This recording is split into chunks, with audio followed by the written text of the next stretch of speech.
No. Have you seen the sky this week? And this is really random. Have I seen the sky this Yes. week?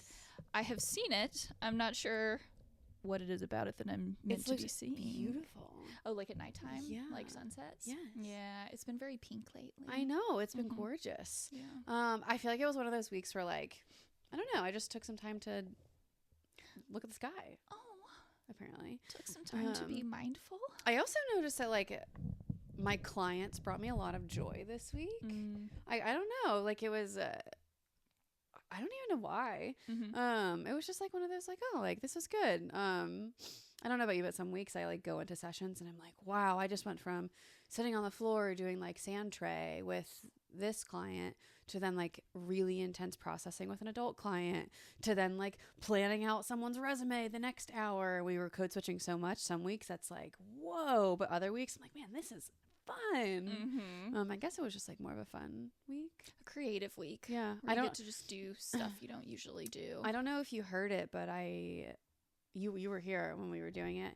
We were working on impulse control with a game of Taco Cat Goat Cheese Pizza this week. Taco Cat Goat Cheese Pizza. Do we have this game? Yes, we do. I need to look at this game. Fantastic for impulse control. I don't, because I was right next door to you. Yep. I mean, we were slapping the table in that art room, and like there was giggling going involved, and it was one of those. But by the end of the session, the client looked at me and we were talking about impulse control and like we were taking pauses during the game to like really regulate ourselves and still be excited, and learning the difference between excitement and anxiety cues in our body.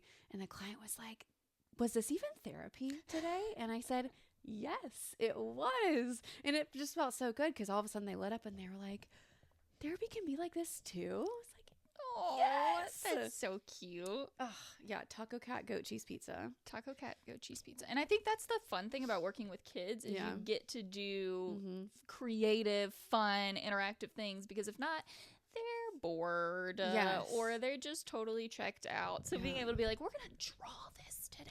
Well, especially because a lot of them like want to go outside right now, and I'm still like kicking the like crud I got from the pollen last week. Yep. And I feel bad being like, no, I'm sorry, your therapist is old and crusty because of the pollen. Can't be in the fresh air. Right, but like, hey, your therapist is old and crusty because of the pollen. Yeah. So Taco Cat Goat Cheese Pizza. Right. No, that's awesome. And we get such a fun experience of seeing like all ages. Yes. So then you get with adults and you get to find other fun ways to talk about things. Oh my gosh, yeah. The metaphors, man, the metaphors. Well, We I got some feel like unhinged ones. it's a great kind of like segue into this episode too, because I feel like I don't know why, but I feel like it's one of those where people just don't realize what therapy is. Yeah. As much as it's talked about.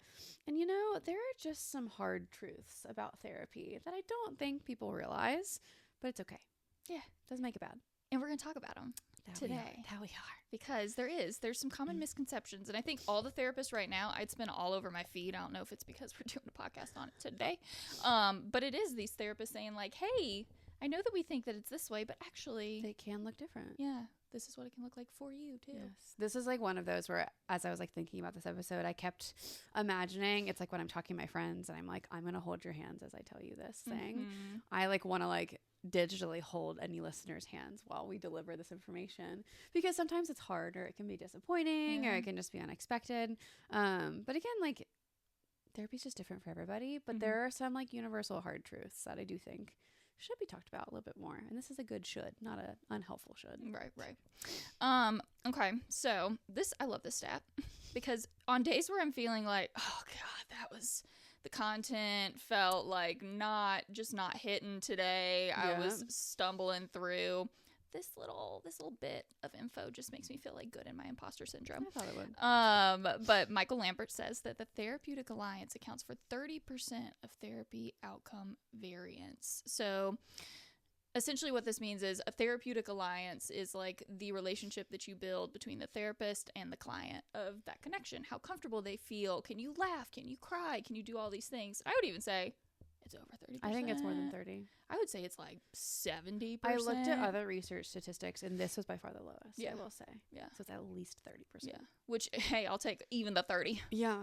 So, but then on top of that, Client factors such as motivation, support systems, readiness account for roughly 40% of outcome variance, meaning that like things outside of the room is also very impactful. And I think we kind of forget about that. And that's why, I don't know about you, but I always tell my clients like, hey, I'm with you for 50 to 53 minutes at most, usually once a week. Yeah. That's not a ton of time. A lot of this is not in this space, which we'll go into that later. Oh my gosh, yeah. Especially with parents. Yeah, especially parents. Specific techniques or modality only account for around 15%. That kind of, I was just having a conversation with someone we actually went to grad school with recently about how little grad school was effective in teaching us how to actually provide therapeutic interventions. So when I saw that like therapeutic techniques and interventions were only like 15% of outcomes, it was like, you know, that kind of tracks sometimes. Yeah.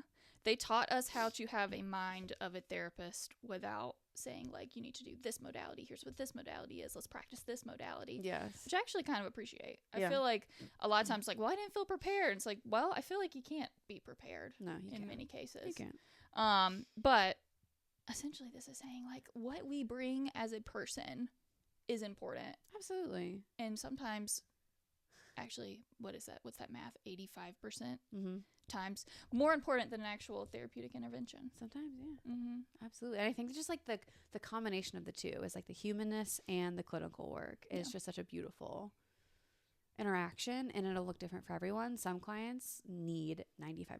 Yep. Clinical intervention and maybe 5% max. And also for some presenting concerns, you need 100% clinical intervention. But others, it like feels really fun to like play around with that variance and that difference there. So for you, like what do you wish clients maybe understood a little bit more before coming into therapy? So like before session 1, what do you want them to know? Yeah. I think I would want them to know that like this work is hard. Yeah.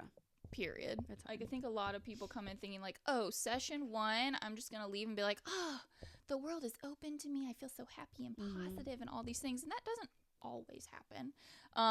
So that it's hard, but that it's our job to show you that you can do hard things, and like we're gonna be with you in the hard. We're gonna support you through, give you like help, but essentially like our job is so that you don't feel like you need us here anymore. Yes. And I think a lot of people come in and think, I'm going to have my therapist for forever. And we're like, we love that. And we would love to be with you for forever. Yeah. But there's many people who they're like, I just feel like I don't need to meet with you anymore. And we're not upset about that. No, it's like there's so much pride in that. Yeah. And you're right. Like I think sometimes clients are worried about saying that. But there is so much pride. But I do love that you bring up termination at the first session. Yep. Because it's not like we're like ushering clients out the door, and we're not even that much of like solutions focused of a practice. But it is this idea of like, hey, like we want you to feel confident and capable and ready to take on life by yourself, and of course we're going to be here for you, but it's okay if like you don't need it anymore. Yeah, it's wonderful. Yeah, I love that. What about you? I feel like it might be that therapy isn't magic. Because I think that most people obviously in like their logical brains do understand that we aren't magicians as much as we want to be, or we're not mind readers. But it's not, you know. I think sometimes people emotionally are like, I just need to hold on until I can talk to my therapist about this, or I just want to get my therapist's opinion before I do this or this or this. And I think, you know, sometimes that is a pretty valid and appropriate response for some things, but others it's like, hey friend, like this is about you and your confidence. And like, you know, I've actually said it to some clients, like, I wish I could give you a pill or a magic spell to make this go away for you. I've told them before that. And I've even said, like, especially like when it's really, really tough and really, really difficult emotions, I've always said, like, I really wish I could take this from you. But sometimes, like, the best way to get to that levity is through it. Yeah. And so the magic that you want in therapy, like you even said, is hard, and it might not feel good all the time. So of course both of us have been through our own therapy. Oh yeah. Which I love that grad school said, like, hey, just see what it's like. You need to go so that you know what it's like when someone shows up into your space. Yeah. So I guess with your own therapy, what's something that's like you learned from yourself? I got called out in therapy recently. But the thing is, like, I need that. Yeah. My therapist calls me out very, very frequently because I am an avoidant gal through and through. My goodness, I just avoid. That is my like default, but also like as a clinician, I really have to be mindful of that because work like honestly enables avoidance. But my therapist called me out and was like, hey, you've switched to phone sessions our last two. Oh, meaning like no FaceTime? Yes. Because I do telehealth. Right. And it's because I've been doing things. I've been like doing laundry. I've been folding laundry. I've been going for a walk. I've been leash training Hank while I've been on the phone in session. One, because like multitasking actually helps me engage my brain a little bit better. But I got called out and it was, hey, like you have switched. I understand you're busy and I understand it helps you focus. But I also think because of what we were really starting to tap into, like you were just avoiding the human connection. And I said, yeah. And you're like, oh, that's tea. I said, yes, ma'am. Actually, my first my reaction was like, I see why you have a wait list. Like, you're good at what you do, my friend. Yeah. What about you? Yeah, mine's the validation doesn't change it. Ooh. Oh my gosh. Yikes. So when I was in therapy, I thought, oh, all I need is like validation that I'm thinking right, that this is all right, which like I got. Yeah. But that didn't actually change the situation that I was in and how I felt about things. Right. That I actually had to make changes outside of there of like, hey, yeah, you are correct in this. Now what? You know? We're going to get to that. Like either let's make a change or we got to change our mindset. Absolutely. And, you know, so yeah, that would be mine. Yeah. Like validation isn't the end all be all. And so I think that, I mean, we're going to go through like 6 or 7 really hard truths that we feel like are important to bring up in this capacity. You know, it's not to like roast clients and the client experience at all. It's honestly to just give more awareness and for people to feel prepared. And because I know sometimes when they learn these things, you can almost feel let down by therapy or you feel like you let yourself down. But again, like knowledge is power. Like I feel like the more people understand what this looks like, the more they can feel good and confident entering therapy, and also the more they can get out of it too. Yeah. So our first hard truth: therapy requires active participation. So what does that mean? Yeah, what does that mean? What does it mean to be actively participating? So and this can get actually into the weeds too. There's a question that comes up. Yeah. But active participation means you are not just in there just like You're not venting of, hey, this is what's going on in life. I just want to talk about it. Yeah. Of instead, there is a part where we have to like bring feelings in. We have to bring in our values. We have to potentially bring in like attachments, relationships, all of these things. And I think a lot of times, and actually, I think this episode's really good for the people who think that therapy is a fake pseudoscience. Oh, yes. Of like, this is going to show that no, there's actual like stuff going down and going on. That you just talk to people all day. Right. So you just listen to everyone all day. Thank you, Jessica. Like, sometimes. But yeah, not most of the time. No. But it's that, you know, there is a process and it's called intellectualizing your experience. And I'm rough at this. I'm pretty sure that I even said it this morning when I was like, well, you know, I've been through worse, so what's worse than this? But intellectualizing it essentially means like talking about it without actually feeling through it. And so I guess like how can you tell that someone's engaging intellectually but not necessarily feelings or even behaviorally? Something I actually asked someone this week, and it was one of those like clinician brain. I was like, yeah, like this is very clinically relevant to bring up in this processing. But as a person, even before I asked them this question, I was like, oh man, as a human, that would just be hard to hear. And I actually integrated that into their response. But I said, hey, like you seem to be very caught up on why this is happening and not what is actually happening. Can you talk to me about that? Yeah. So in that case, like something's going on and it's all about like the nuances of, okay, how did I get to here? What's the black and white logistics that got me here? And not, I'm feeling let down, resentful, angry, betrayed. So it's a lot of the why and not as much of the what. Because I do feel like there's a lot of fear there. So that's usually how I bring it up. And that's how I see it in session. Luckily, like, again, the therapeutic alliance was very strong. And first of all, like the client got frustrated with me, which I always welcome that. I tell my clients all the time, I'm probably going to piss you off at some point or another. Means I'm doing a good job. But luckily, like they know I care about them very deeply and unconditionally. But we were able to kind of have that moment where I said, hey, like as a person, I understand this is hard to hear. But as a therapist, like, do you see, and in this space, like, we got to think about what it is and not just why it is. What do you notice? Essentially the same thing of like, they're explaining a lot of even the whys of like, they're so good at processing. Well, I think this came from this and I think this came from this. And this is where but we're never actually acting on the need that's there. Or like the want that's there, or even expressing what the want is. And so when we go into like, okay, here's a feelings wheel. When this happened, let's just pick like 3. And they're like, ooh. And then they sit there and they pick out like 20. And they're like, huh.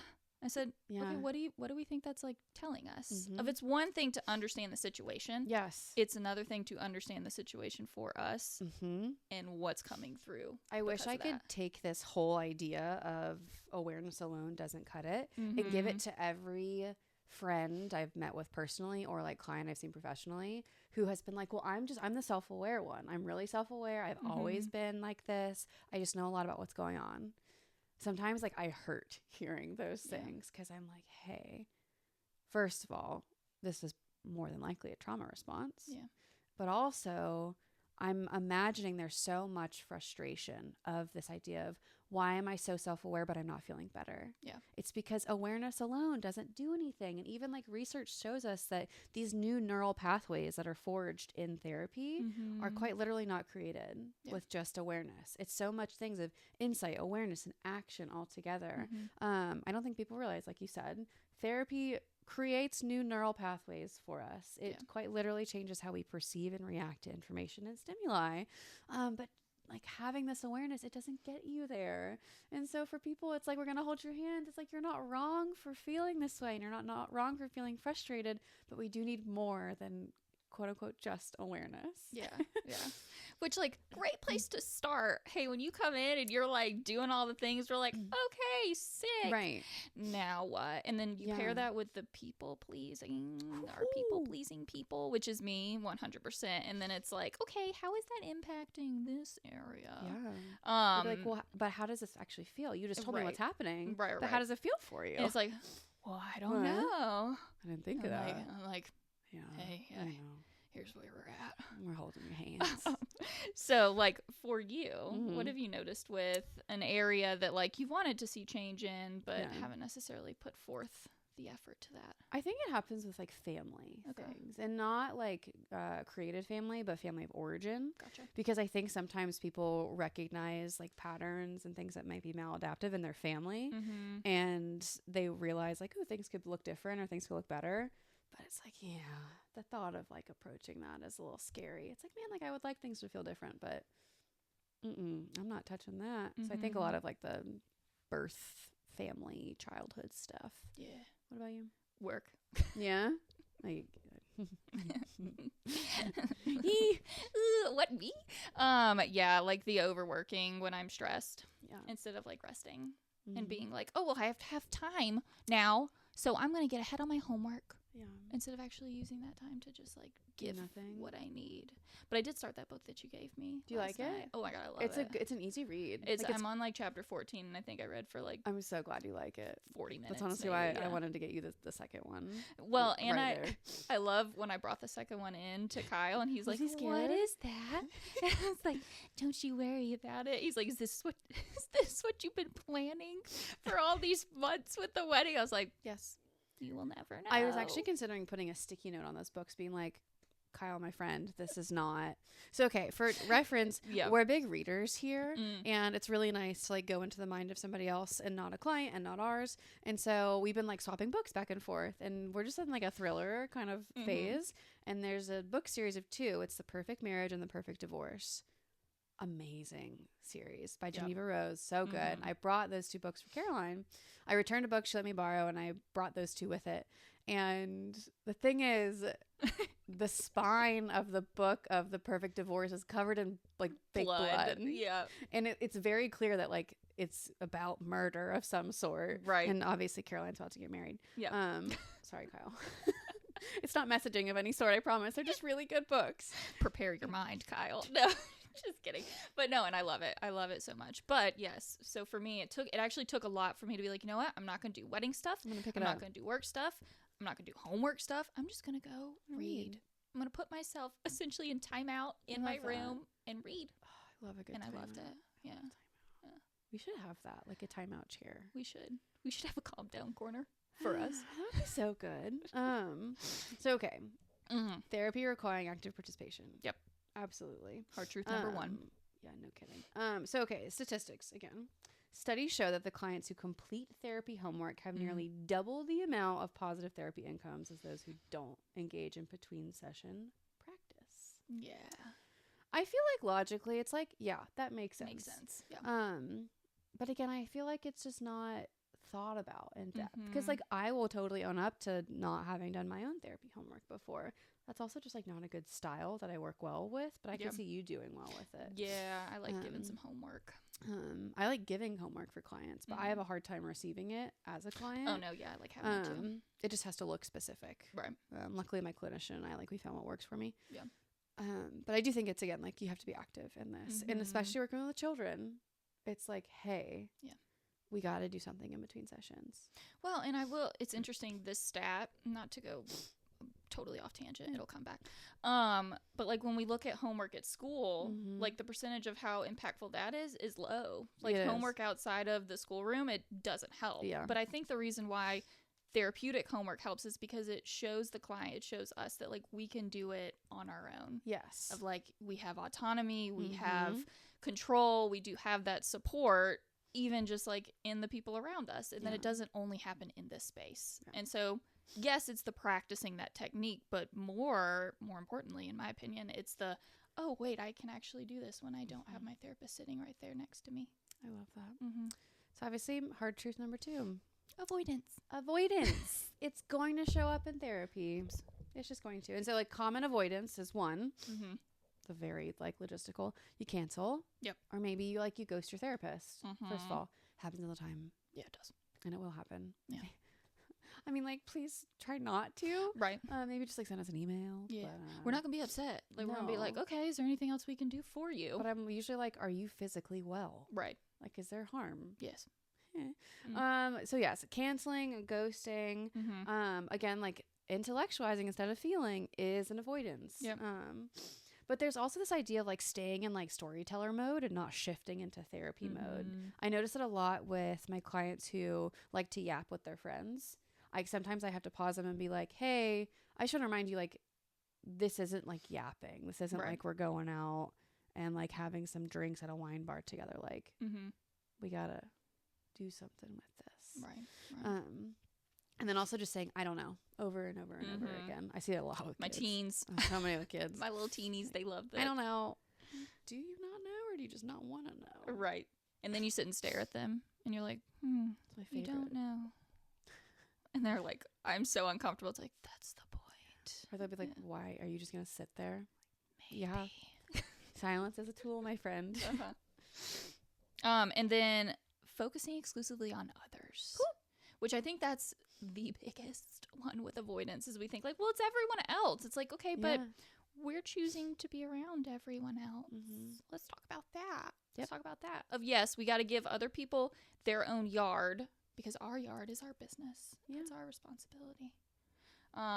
So yes, all the common avoidance things, and like avoidance, distraction, those kinds of things, we call those protective factors. They can be like helpful for anxiety, for stress, short term, but long term, we're not actually seeing the growth, the processing, the healing that can come through. Okay, I'm gonna, calmly and comfortably sit with this in a space that feels safe and showing up to that. We don't want to like go full head in before we're ready, especially when we're talking about like trauma responses and those kinds of things. But at some point we do want to dip a toe.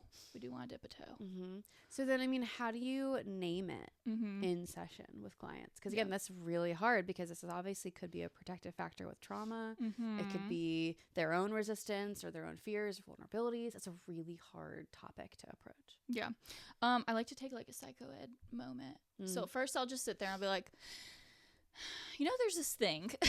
And I'll go into like intellectualizing versus feeling, and then behaviors and how those are all different, essentially like our little cognitive triangle kind of situation. And just explain it as like hey, this happens. There's actually like a definition for it. Yeah. Happens a lot in session all the time. That's why we have a name for it. And then I'll be like, I'm curious. Does this feel aligned with what's going on in our story right now, in our life right now? And just leading with that curiosity of a lot of questions that we ask, we've kind of been processing in the brain, and we're like, okay, how do we ask this in a way that feels comforting and also points out what's going on in the space and in the room? Yeah. So I like to do the psychoed because then it's like, hey, it's not just you, which is a big thing. And then I go into does it feel like it's landing? What about you? I am using a lot more immediacy.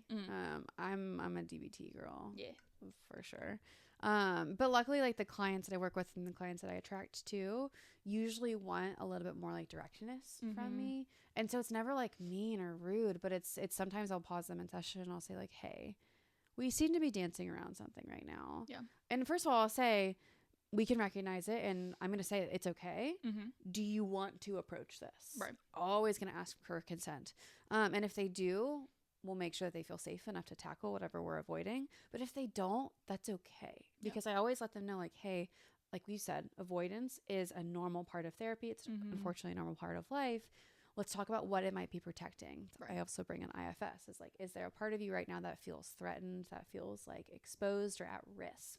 And how do we instill safety? And like, let's talk from that part of you. Yeah. And so we do a lot of that. Or sometimes there's, what do we call it? Like the miracle question. Yeah. I'll even say things like, I want you to imagine we just talked about whatever it is we're avoiding. We don't even have to touch that. How do you think you would feel? What do you think would be going through your mind and your heart, and how would your body feel right now? Yeah. So we'll go to kind of the after effects and process that a little bit too. So again, like it's not directly confronting it. It's just really bringing it into the space. It's bringing it in, trying to figure out like, okay, like let's talk about what it is, why it is, what we want to do with this. Yeah. And like when we think about protective factors, like those are stepping in place to help areas within us of feeling safe. And so I know for me, a lot of times I see with clients like that overprotecting coming in is trying to reduce feelings of judgment. Yeah. Of like, I'm worried if I say this, I'm going to be judged in this way, or even like not seeming weak. Yeah, absolutely. So the feeling of weakness, like like you said, so much of that self-judgment, and also just avoiding pain. We don't want to feel pain, or we don't want to feel something that might make us feel pain. So a lot of the time we're like, it's fine. It is what it is. Or like, it's going to be good. Or I know logically it's okay, but it's like, hey, like you could know logically that it's okay. But if your emotions don't align with that, first of all, you're not wrong. You're not quote unquote crazy. Yeah. It sounds like you just don't want to feel pain. Yeah. And like, we can give it some space when it feels safer. Yeah. So I say like also personally, was there ever a time where you avoided growth, even if like you knew the insight, or you were just like avoiding things with a 10-foot pole? Oh my God, yeah, for like 3 years in a relationship. And I think that's a hard truth we didn't put on here. I think leave him? No. But that one would have been great. That one would have been great. No, but the feeling that your therapist has it all together, and that we're like the ultimate, like, oh my gosh, they do everything right all the time. Girl, no. Boy, no. But I would say mine is like boundary setting. It's like, I know I need to set that boundary. I know I need to say like, hey, this is not okay for me. Right. And then I just don't sometimes. And that's my people pleasing and my fawn response. My fawn, my little fawn and flora. Flora and fauna? Yeah. That's I'm Meriwether. Cute. There's no point in talking. But that's fine. Sometimes we avoid with humor. Yeah, we do. It's a nice coping skill. Throw in some humor. So yeah, mine would definitely be boundaries. Yeah. It was funny when you brought up being in a relationship too long. I was like, oh yeah, that happened. Yeah. Yeah, staying several years in a relationship when you should have skedaddled. You know what? We got that T-shirt. We got it. We did. We did. Visited. Got the passport stamped. Checked it off the old list. But I think a lot of it comes up in work. Yeah. Is like, man, I know I need to be doing this, but meh. I think that's one of the hardest parts about working for yourself too. Yeah. Is no one can do it for you. Right. Because I know before I would be like talking to friends, or I would be like in a consultation meeting and someone would say something like, oh, like you should probably see less clients, or you should probably like add a break into your schedule, or you can remove this break and just go home early, whatever.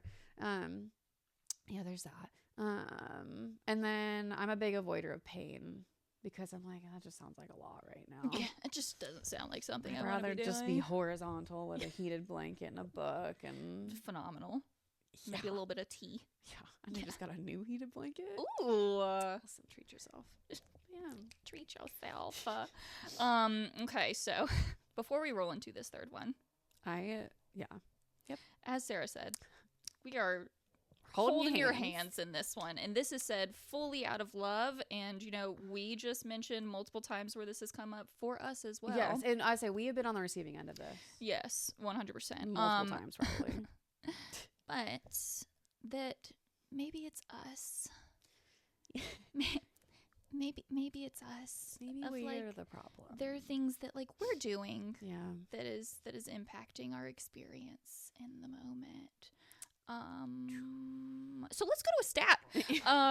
So research consistently shows that those who develop insight into their interpersonal patterns and, in all caps, take responsibility for their role demonstrate better relational outcomes and symptom reduction.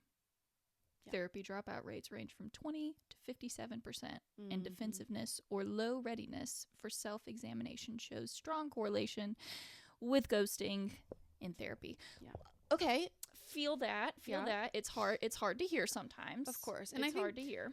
Like, this might deviate a little bit, but I think it's important. I think like therapists, wellness professionals, providers, anybody, you might think or know that your client is potentially part of a problem, but that doesn't make you have power in the room. Right. That does not change the power differential, because I feel like sometimes it's just gone about in a very, the word that comes to mind is gross way of like all knowing, of like the therapist is like all knowing. Yep. And it feels like a very incorrect assertion of power. Yep.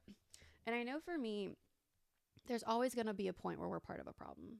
Straight up. That's just going to happen as people.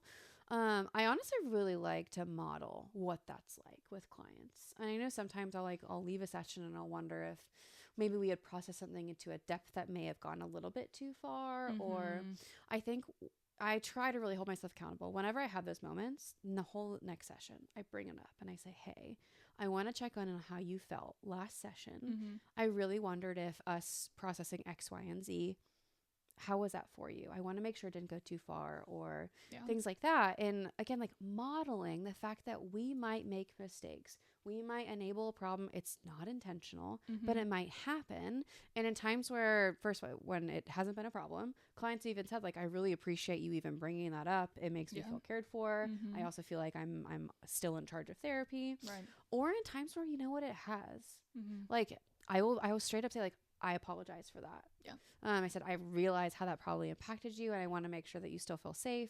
Let's find a better way to engage with therapeutic content. Because again, like, we are all going to be part of the problem at some point. Doesn't make anybody better or less than. No, it's just a unfortunate, hard truth of therapy. Yeah. And this idea that like you mentioned, we're the expert. We cannot be the expert on your life. Like, you're the expert on your life. We're just stepping in, pointing out patterns, using some stuff we learned in school to help lead in that way. But at the same point, if you disagree with us, or if you are confused, like, I always, it's honestly in my first spiel of like, hey, I'm very transparent. If I ever say anything that hurts you, confuses you, anything like that, let me know, because I'm a human, and there might be a time that happens. Fingers crossed there isn't. Right. But at the same point, like, we are all human, Mm-hmm. and like we're not showing up into the space as a robot and all knowing. No. And so with this, like it is tough. It's a tough conversation from the client's end. It's also tough, in my opinion, as a therapist on my end, because I'm like, okay, how do I say this in a way that's going to land for this specific person? And almost feel like you're letting them down a little bit. Yeah. Which is sad. Yeah.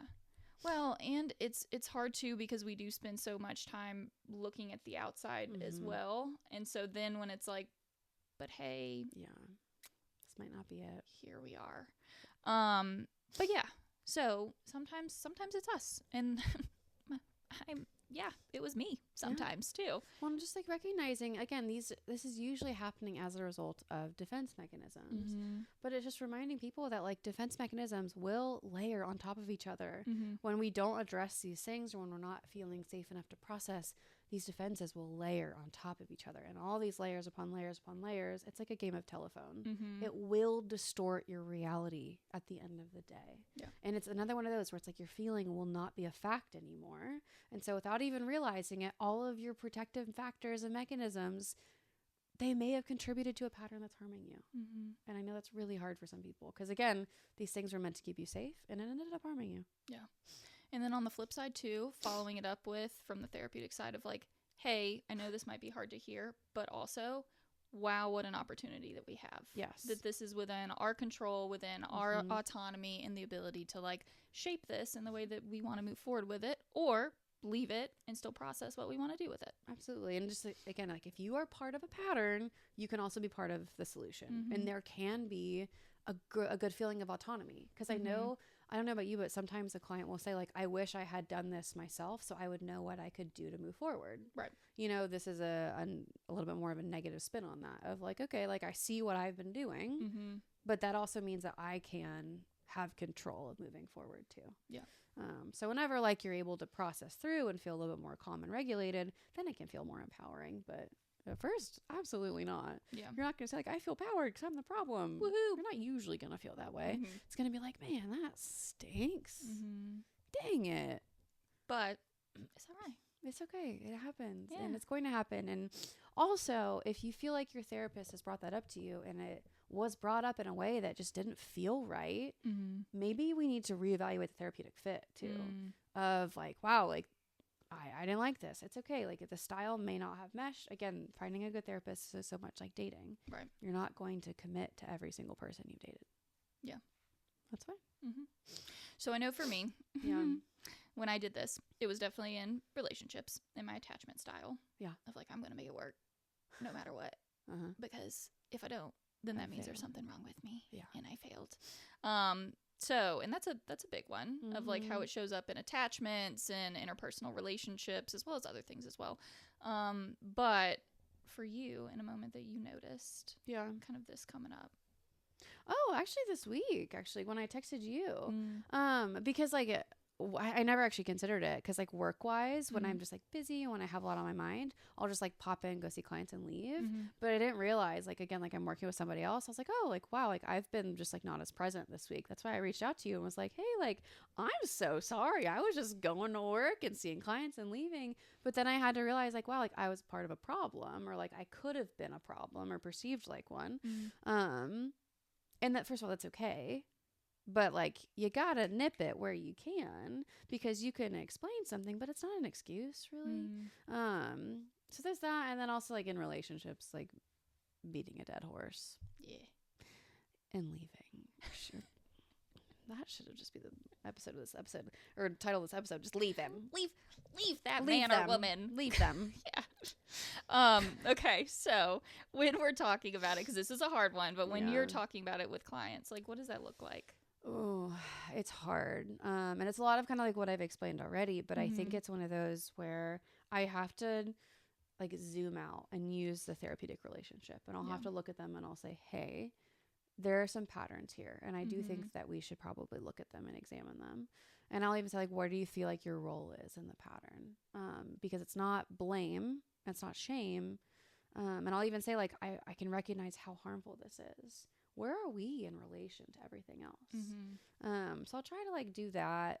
Actually with children, I do a lot of that with Santray, because if they can externalize and like act out what's going on, sometimes it can be like, the frog was being mean to the gorilla and they were the frog. Right. So in Santray actually it comes out pretty well. Yeah. What do you books do? Yeah. Read a book and be like, have you ever experienced this? Or they'll be like, I can't stand this character, but then they identify with them. I'm like, whoa, hey friend, externalizing, man, that's so helpful.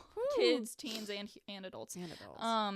So we'll definitely process all of that, but I like to explain it of like our protective factors aren't necessarily like our fault. Yeah. However, our response is our responsibility of like leaning into like, no, okay, so what's been helping us and what we've been, pushing out or responding from, that's a lot of the times based on how we were raised, the things we've experienced, our fears, all of those things. And those things we can't like take that shame or that blame or that judgment for, but instead like we do get to have a choice after that. And our choice that is on us. And in a way of like, hey, we've made choices. What would it look like to make a different choice? How would we feel after that different choice? Yeah. So that's kind of how I take it. Our response is our responsibility. So even though we might be, what is it? There's like a popular audio. It's like, am I the problem? Sometimes we might be. Yeah. And that's okay. But we have all been. But we also just that's the big thing to remember. Yes. And we just say like, okay, if we are in this place, like, what are we going to do from here? Also, like, you don't deserve to stay in that space forever either. Right. Hard truth number 4. Some of these things I get so nervous saying. I know, it's like, and the shoulders rise. The amount of like facial expressions, I'm sure that we could probably make a your therapist can't want change more than you do. So basically your therapist cannot be pulling all the weight here. They are the professional, yes. They are the clinician. They do administer techniques and they do facilitate these things.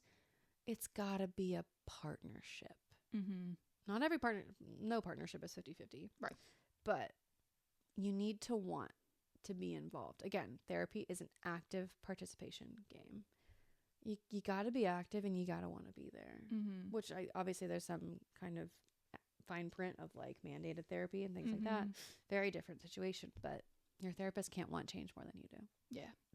And your therapist has to want to be there too. Turning that back in on us as well. Yeah. Accountability. Yeah, for sure. So when we look at like the stages of change and like, dang, it's been a while since I've looked through these words. I know. I was looking, I was like, woo, that takes me back to grad school real hard. Was that? The blue book, right? Yeah. I think it was Helping Skills. The one with the lab. So there's a couple stages when it comes to what change looks like. And typically we move through all of these different timings. Sometimes we go back and forth, just kind of like our grief cycle. But there's pre-contemplation, which is essentially thinking about it. Very meta. There's contemplation, which is thinking about it, thinking about the change. Preparation, we all know that one. Get our ducks in a row. Preparing to make the change. Action, we doing the dang thing. And then maintenance, which is like, hey, we've done it. Now we got to keep it into play. Keep it up. Yeah.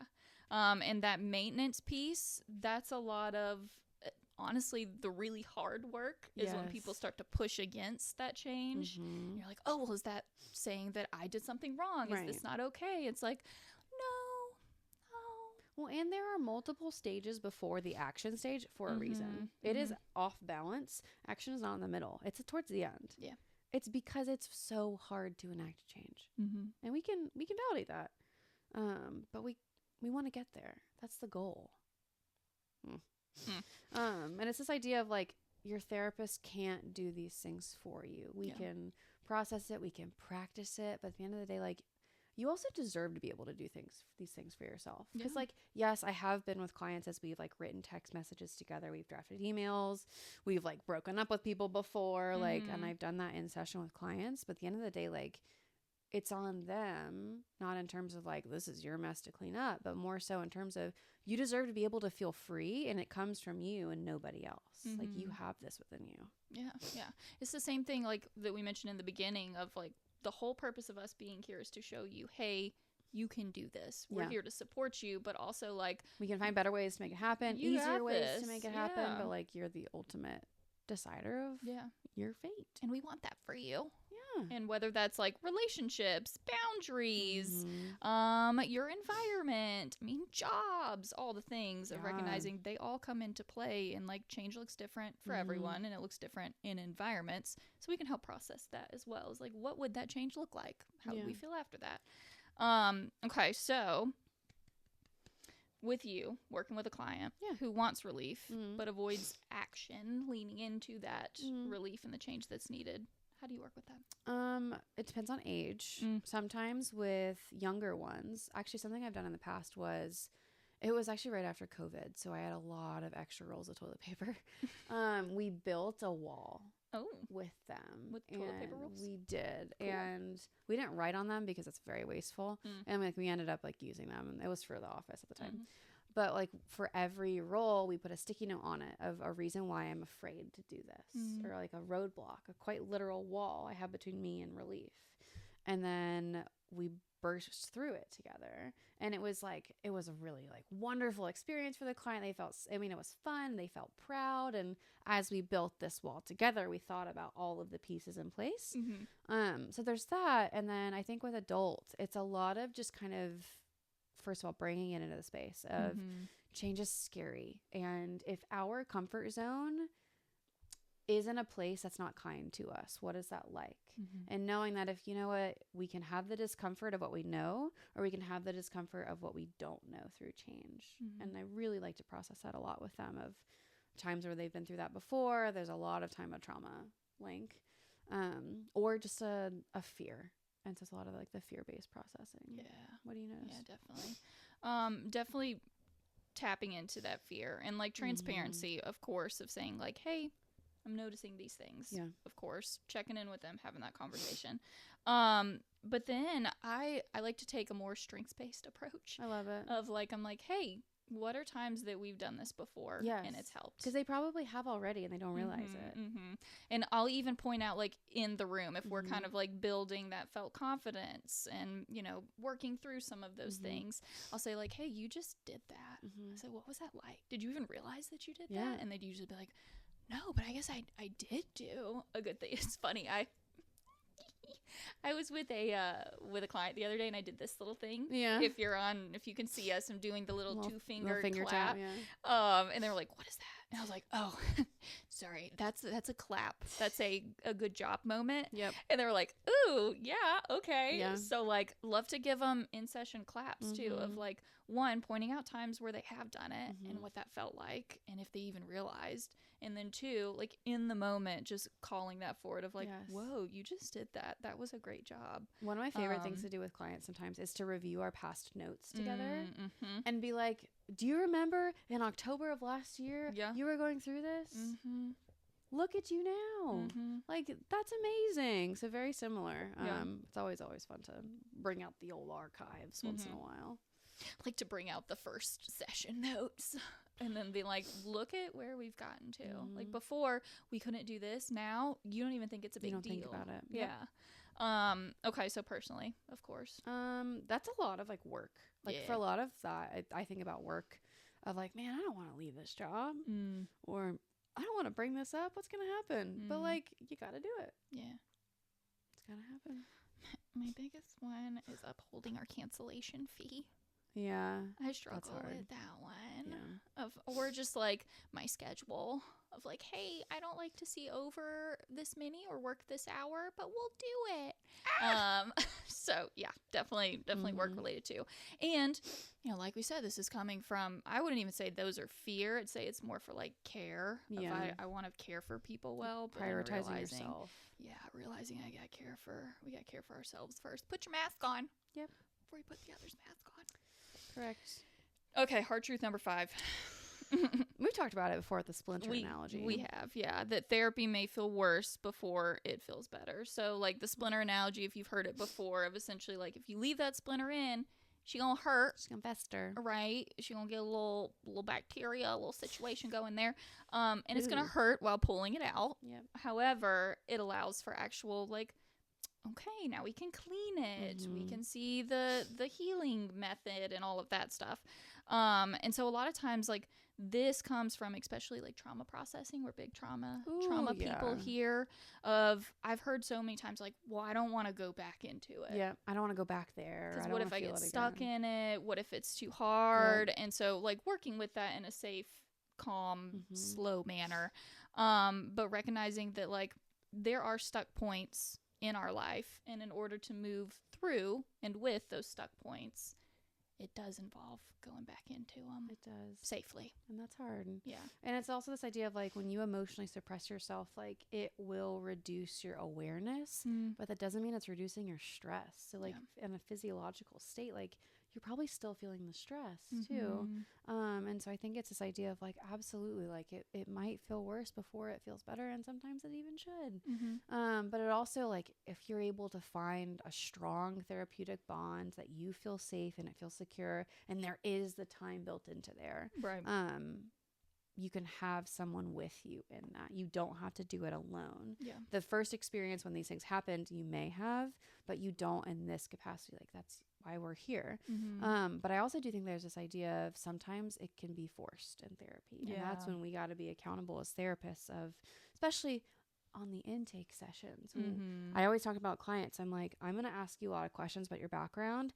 You don't have to tell me a dang thing. Right. Like, I can't call myself a trauma specialist and say, tell me about your traumas. Deep dive in the next. And I just met you 5 minutes ago. 10 minutes. No, absolutely not. Yeah. And so I think it's also this difference between like, and working with your therapist too, of discomfort versus a lack of safety. Because again, therapy is all about embracing discomfort, embracing unknowns, and kind of confronting those things for some people. It's not about a lack of safety. Right. And there's a big difference here. But for this capacity, we're talking about discomfort. Right. And we're talking about discomfort in the room. Yeah. We're also talking about discomfort when we leave, or discomfort even using some of the skills, techniques, different perspectives that you're learning in therapy. Yeah. And so I know like when I work through, if we have like a big trauma day or whatever it is, and we do some like deep dive, I will tell them right after, like, hey, you might feel a little different. Yeah. Like that's because we just did something really hard. Yeah. That does not mean that you have messed yourself up. You are not doing anything like wrong. That has nothing to do with you. It's just the way that our body responds to diving into something. And so like what that might look like is like increased awareness, fatigue, irritability, relationship shifts, grief, boundaries. I know with boundary work, everyone's like, but they were so mad at me when I set that boundary. And I'm like, I hear it. I get it. But I'm sorry that happened. Yeah. And like, I wish I could have been there with you through that.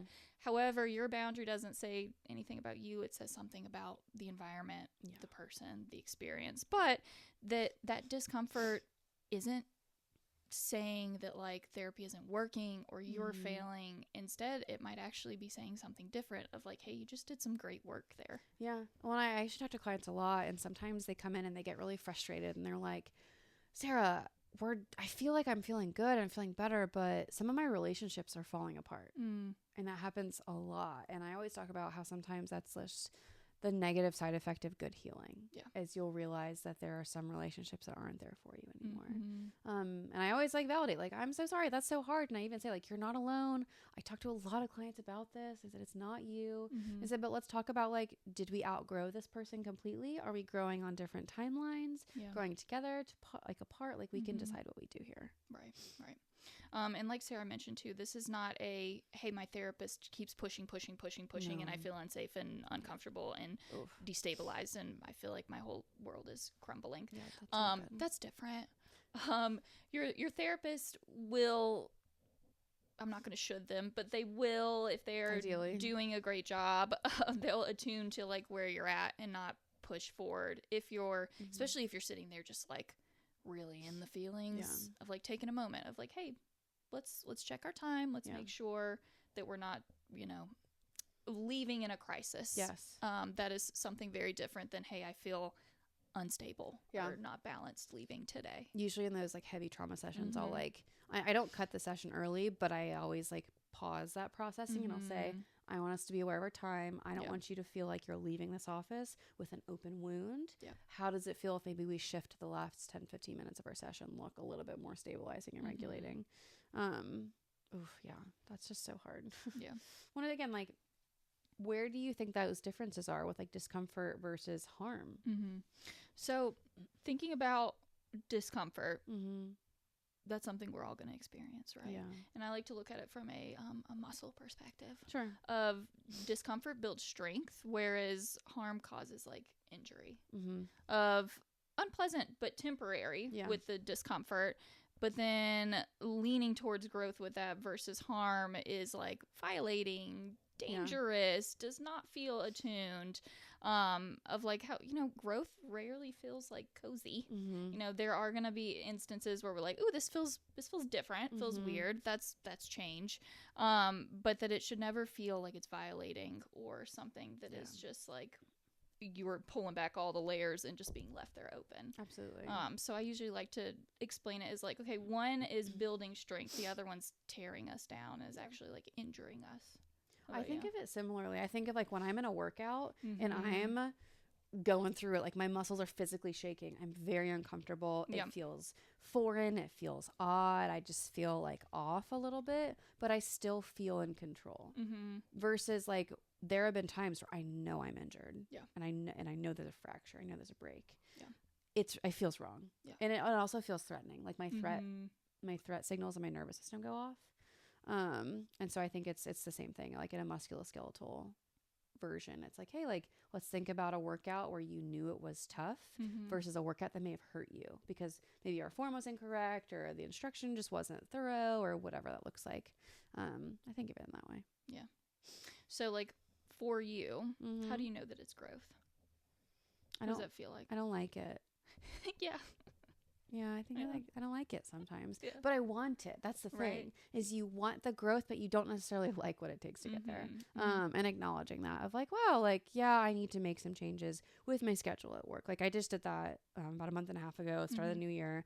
I made some changes. I didn't like it. I did not like to do it. I remember I sent a few emails about it and I literally had to send the email and I had to go for a walk right after. I was like, I just don't like this at all. But now I'm in the place where I thank myself for sending those emails all the time. So I wrote down scary and uncomfortable. It's scary. It's scary business, risky business, but authentic.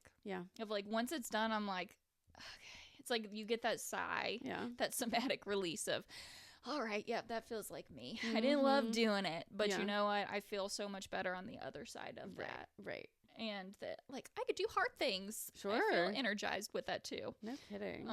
So I feel like we can just like skip this one. Okay. Because I feel like we've touched on it a lot. But our last hard truth, not every therapist is the right fit for you. And we will say that about ourselves. We might not be the right fit, and that's okay. We're going to help you find your right fit. Oh my gosh, but like we talked about before, your therapeutic alliance, your relationship with your therapist is a huge part of feeling comfortable enough to sit in what growth is going to feel like, what it's going to be like, because it is messy. Therapy is messy. And so you want to make sure that you have an adequate spot with you when you're in the gym trying to force that weight up. Well, and I think we've actually talked about it before is like when those alliances don't work well, usually both parties will realize it. And ideally this would be something a therapist would bring up to you. But also keep in mind that like every therapist training, credentials, their niche, it's all different. So if you are ever in a position where a therapist refers you out, that doesn't necessarily mean you've done something wrong. You aren't too much. Nothing. It's actually really ethical and encouraged of if you are a clinician and this is not in your scope, please don't see them. Like, please do not. We cannot see every person for everything. My goodness, that's not going to work like that. And on the client end, like if you're referred out, please know that it's just because you deserve more specialized care in a realm that your therapist might not be as credentialed in. And so usually they'll notice a lack of fit. Maybe you'll notice a lack of fit. It's always a really important conversation to have with each other. But it is a little uncomfy too. It is uncomfortable, but it's leading with care.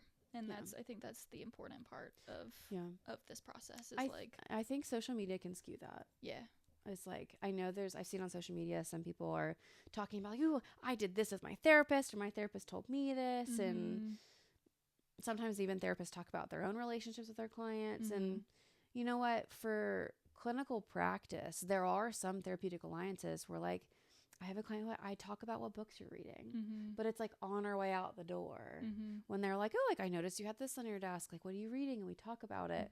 But there's other clients where it's not appropriate to have that kind of alliance. Yeah. Or it is a lot more clinical. It's deeply removed personally because it's not appropriate to have that. And again, it's going to look different for every person all the time. So when a client comes in, what do you think are those signs with, like, oh, okay, this therapist might not be the best fit for me, or what do you think that looks like? I think as a client, you'll feel it, like nervous system wise, or you'll just feel like you might feel less discomfort, more harm, in terms of fit. You also might get frustrated, but also feel like they won't understand you. And if you have that thought of like, well, they're just not going to get it. I don't think it's right fit anymore. And sometimes your therapist might not get it because you don't share similar identities or life experiences. It's no one's fault. And it's okay if you have to ask them if they do relate. But other times you won't share the experience and they will get it. So I think it's this idea of not feeling understood or seen. Yeah. What do you think? Yeah. And it's tough because it's hard to judge between, okay, am I having these feelings based on my own stuff, or am I having these feelings based on the therapeutic experience? And so, like, I would think if you dread going to therapy Every time. Yes. And for the experience, not necessarily like the content. If you dread going to therapy and you're like, oh, I really don't want to talk about this today. Relatable. Like, same. Yeah. And let us know that, because we'll be like, okay, sick, let's figure out what we're going to do. But if it's like you don't want to go because of the person or what you feel like when you're in there with that person, of like the experience of the therapy itself, I think that's telling. That is telling. Yeah. That's so hard. And it happens all too often too. Yeah. Therapy is a great tool, but it's not magic, and it's got to be talked about. And again, like, that therapeutic alliance is such a big reflection too of like our interactions with the outside world, which not all of them are wonderful and life-changing. Some of them are neutral or negative or harmful. So we need to just make sure that we are accountable. And I think that's just, it also shows like a very interpersonal lens that we have too, of talking about like, hey, I talk to clients of like, what was it like for another person to receive that and not judge you for it? So again, we're taking a micro and a macro level. Yeah. And remembering that, like, insight's powerful, and we are so proud of you for having all the insight, but action is what creates that change. It's what changes the environment. It helps with your feelings, processing all the things of, like, in order to lean towards what your needs and what your somatic nervous system is needing, sometimes, a lot of time, there's a change that's needed. Of, we can understand it, but that's like reading a textbook and then never using the information that you get from the textbook. We could talk about it all day long, but that doesn't change your reality. Like you said, the validation doesn't change your actual life experience. Yeah. And I also think it's this idea of sometimes coping skills won't fix everything. There's some things where, like, you know what, a coping skill might even feel disrespectful. And sometimes it's, okay, we need to have that experience together. We need to sit in it. It's uncomfortable. It might not feel good. Yeah. But it means something, and it's important. And then, of course, like, avoidance is that it's trying to protect you. And hey, you know what? It's served you in many ways and in many instances. But it's also limiting, and it has its limits to then when is it not serving us anymore, of like, okay, hey, I'm ready to lean into this and what that's going to look like. Yeah. And I think just like at the end of the day too, like, we're recognizing all of these things are just kind of those defensiveness and those protective factors. And it's usually just a cue that something has touched a very protected part of you. Whether you feel safe bringing that up, that's up to you, and that's okay. But I think we just need to recognize that it's there, what it's touching on, and kind of what we want to do with it too. Okay, let's reflect. I love that. Questions to you guys. Where might you be outsourcing responsibility? Henceforth, when I'm asking myself this, where might I be outsourcing responsibility? Or what am I avoiding right now? What behavior am I willing to practice this week? if I am a part of a pattern that isn't helpful for me, what is one small shift that I can make? There are no small things. No. They might feel small, but They're not. They build into something that brings true, like, self-confidence, autonomy, and healing. It's still a step. Mm-hmm. And then just also like reminders for folks too of like, you aren't broken, you're not crazy, none of these things. You're not doomed to repeat these patterns. You can have power again. And if you're part of these dynamics, you're capable of changing the results. Mm-hmm. And all with the help of someone that you have that good alliance with. Yeah. And again, like in the end of the day, like we're not the experts of your life. You Right. are. And that's okay. And that's Mm-hmm. that's how it should be, actually. Right. Yeah. Yeah. Of like, I can't live your life, therefore I can't be the expert in your life, and I can't tell you what to do. Nope. And I really don't want to, because some days I don't want to tell myself what to do. No.